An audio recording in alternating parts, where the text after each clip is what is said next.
오늘 3.1절이면서 수요일이죠. 그래서 정대협의 수요 집회 오늘도 열렸습니다. 근데 여기에 정의당의 심상정 대표가 오늘 참여했는데 황교안 대행의 3.1절 기념사에 대해서 단상을 들어엎고 싶은 심정이었다 이렇게 말했다네요. 자, 왜 그랬는지 한번 들어보겠습니다. 심상정 대표 안녕하세요. 네, 안녕하세요. 오늘 오전 그 세종문화회관 3.1절 기념식에 참석하셨던 거죠? 네네. 현장에서 직접 황교안 권한대행의 기념사를 들으신 거네요? 그렇죠. 듣다가 제가 귀를 의심했습니다. 뭐 어떤 대목에서 정말 단상까지 들어엎고 싶으셨어요? 그 말씀 중에 예. 한일 양국은 위안부 피해자 합의의 취지와 정신을 진실로 존중하여 실천해 나가야 한다. 이런 얘기를 했어요. 예. 오늘이 어떤 날입니까? 민족의 자주와 독립을 위해서 수많은 독립운동가가 만세를 들고 태극기를 든 날 아니겠습니까? 예. 오늘 그 자리에서도 다시 한번 낭독이 됐는데 대한독립선언문에 보면은 최후의 1인까지 최후의 일가까지 민족의 정당한 의사를 크게 발표하자. 예. 이런 날이잖아요. 그렇죠. 그런데 돈 10억행의 역사를 팔아먹은 그런 위안부 합의를 오늘 거론하면서 네. 그걸 진실로 존중하자 하니까 예. 제가 아주 피가 거꾸로 솟는 그런 느낌이었습니다. 네. 이게 뭐 정부 대 정부 간 합의라고 어쨌든 하니까 뭐 정부 입장은 그럴 수밖에 없다 하더라도 3.1절 기념사로는 진짜 좀 그러네요. 그러니까요. 이게 도대체 아주 체질화되어 있는 게 아닌가 이런 친일 수구 세력들의 이 문제인식에 예. 이게 아무런 불편함을 느끼지 않는 거죠. 그러니까 오늘 같은 날 그런 발언이 나오지 않았겠습니까? 예. 네. 오늘 수요 집회 가서 그 할머님들과 또 집회 참여자들 앞에서 그런 말씀을 하신 거죠? 황교안 대행의 그 연설에 대해서? 네, 이제 그 국가기념식을 끝내고 바로 갔거든요. 예. 그러니까 그 심정을 가지고 갔는데 그 할머님들 뵈니까 너무 죄송하잖아요. 예. 그래서 제가 그 얘기를 소개를 했습니다. 그랬더니 뭘 하시던가요, 할머니들이? 뭐 말씀은 안 하셨지만 뭐 제가 말씀드리는 제가 송구스러웠죠. 참. 그래 진짜 단상을 들어엎진 않으셨죠? 너무 멀잖아요, 단상이. 아이고. 자, 그리고 어제 역사 바로 세우기를 중심으로 하는 대선 공약을 내셨죠? 네. 그 배경부터 좀 설명해 주시면요. 지금 2019년 2년 후면은 3.1운동이 일어난 지 100년 되거든요. 그러네요. 예.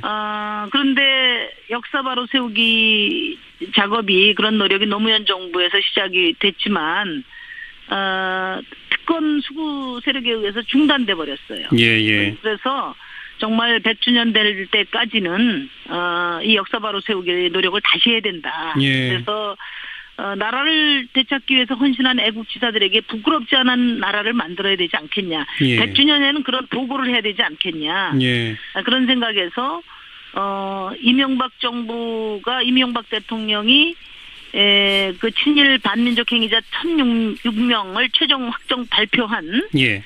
이후에 어떤 조치도 없었단 말이에요. 예. 이제 그 첫 번째 과제로 일단 훈장부터 박탈하겠다 이렇게 제가 말씀드렸죠. 훈장 박탈.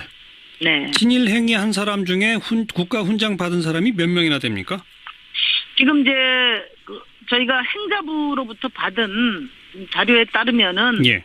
그러니까 이게 자료마다 다 틀려요. 근데 행자부에서 공식적으로 이야기한 거는 44명의 78건이라고 이야기를 했고요. 예. 그 민족문제연구소라고 있지 않습니까? 예. 단체 거기서는 그 훈장 수여자가 친일 반민족 행위자 중에 117명이다 이렇게 이야기를 하고 있고 예. 또 뉴스타파라는 언론이 있는데 예. 거기서 취재한 숫자는 222명에 440건에 달한다 이렇게 좀 다릅니다. 그런데 중요한 것은 예. 이 서운 중에 친일파 서운 중에 이승만, 박정희 두 대통령 시절에 수요한 훈장이 84%를 차지한다는 거예요. 네, 그리고 네. 12.12 내란과 광주 학살을 저질렀던 사람도 22명이 여기에 포함되어 있다. 예, 그렇습니다. 예. 이렇게 행자부 민족문제연구소 뉴스타파가 다 차이가 나는 것은 어떤 서훈까지를 포함하느냐 이 기준이 달라서인가요? 이제 그 판단 기준도 다를 거고요. 예. 이제 그 사망한 사람들 예, 예. 의 경우는 이제 공소권이 소멸됐으니까 예, 예. 반인권적 반인도적 범죄 행위가 확정되지 않은 경우에 이제 뭐 다툼이 있었을 테고요. 예. 또 정재계 범죄 인사 문제와 관련해서는 행자부가 눈치를 많이 받겠죠. 예. 그래서 제가 2016년 말 행자부 자료를 보니까 정재계 인사는 36명에 대해서 서훈을 취소했는데 예. 취소 대상의 상당수가 취소 사유가 발생한 뒤에 뒤늦게 취소한 걸로 나타났어요. 그러니까 지금도 취소를 하고는 있는 거죠? 그렇죠. 이제 지금 3년 이상 금고형을 확정받으면은 예. 이제 친일 반민족 행위하고 상관없이도 그걸로 예. 다른 기준에 의해서 알겠습니다. 3년 이상 금고형을 받으면 취소가 되는 거죠. 근데 그 친일 반민족 행위 진상규명위원회 활동의 결과를 그 이명박 정부 때 마무리 지으면서 1,006명 명단을 발표했던 거 아닙니까? 그렇죠. 그 명단에 있는 사람 거는 하나도 지금 취소가 안 되고 있다. 그러니까 이제 그 직후에 예. 그러면 이 친일 반민족 행위자를 확정은 했는데 예. 그리고 지금 7년 됐어요. 예. 근데 이름만 발표됐지. 예, 예. 일부 그 당시에 뭐 재산 환수를 제외하고는 후속 조치가 전무했습니다. 예, 그리고 예. 정부에서도 5명만 그 서훈을 취소한 것으로 이렇게 지금 보고를 하고 있습니다. 아니 그 하려면 다 하고 안 하려면 안 하는 거지 왜 5명은 취소하고 나머지는 안 합니까?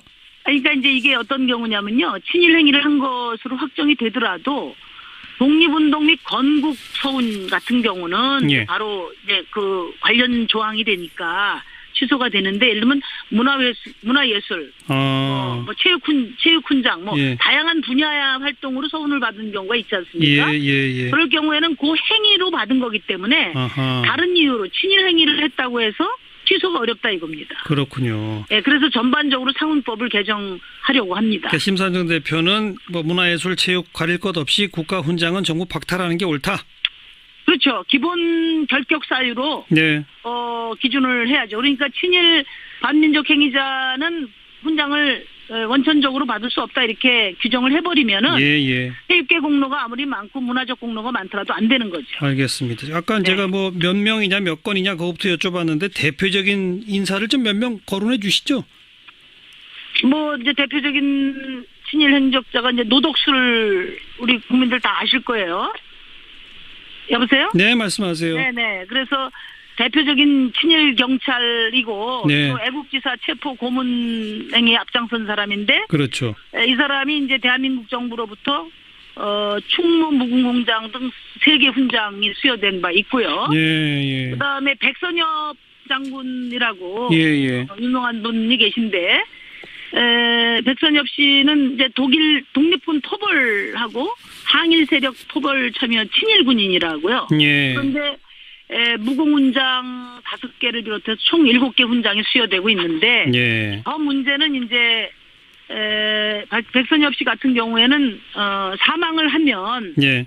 자동적으로 또 지금 기준으로 훈장이 수여되게 돼 있고 어허. 또 국립묘지에 안장되게 돼 있단 말이에요. 예. 그래서 이제 이런 부분들을 빨리 정리를 해야 됩니다. 알겠습니다. 이게 훈장이라는 거는 국가가 준 최고의 영예고 그렇죠, 국민의 그렇죠. 자랑인데 예. 이 서훈의 존엄과 가치를 훼손하는 이런 사례들을 빨리 네. 박탈해야 된다고 봅니다. 친일 반민족 역사관 설립도 공약하셨네요. 이거는 어떤 의미를 갖고 있습니까?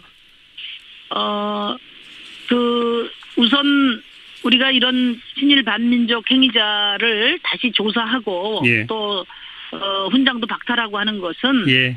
역사 바로 세우기를 위해서 그런 거 아니겠습니까? 그렇죠. 그런데 뭐 후손들이 잘 모르잖아요. 알 수 있는 방법이 없지 않습니까? 네, 그러니까 네. 교육도 해야 되고 네. 또 친일 반민족 역사관을 설치해서 생생한 역사교육 현장으로 만들어야 된다 이렇게 생각하고요. 네. 지금 다른 나라들 같은 경우에 중국 같은 경우도 제가 남경에 한번 가보니까 예. 그 대학살 남경 대학살 현장을 네. 생생하게 보존을 해서 그런 의미에서 기념관에 그 강택민 주석이 써놨어요.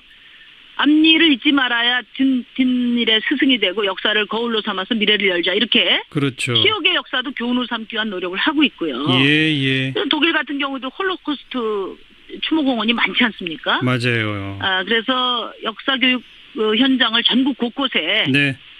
설치 운영을 해야 된다고 봅니다. 알겠습니다. 여기까지 말씀드릴게요. 고맙습니다.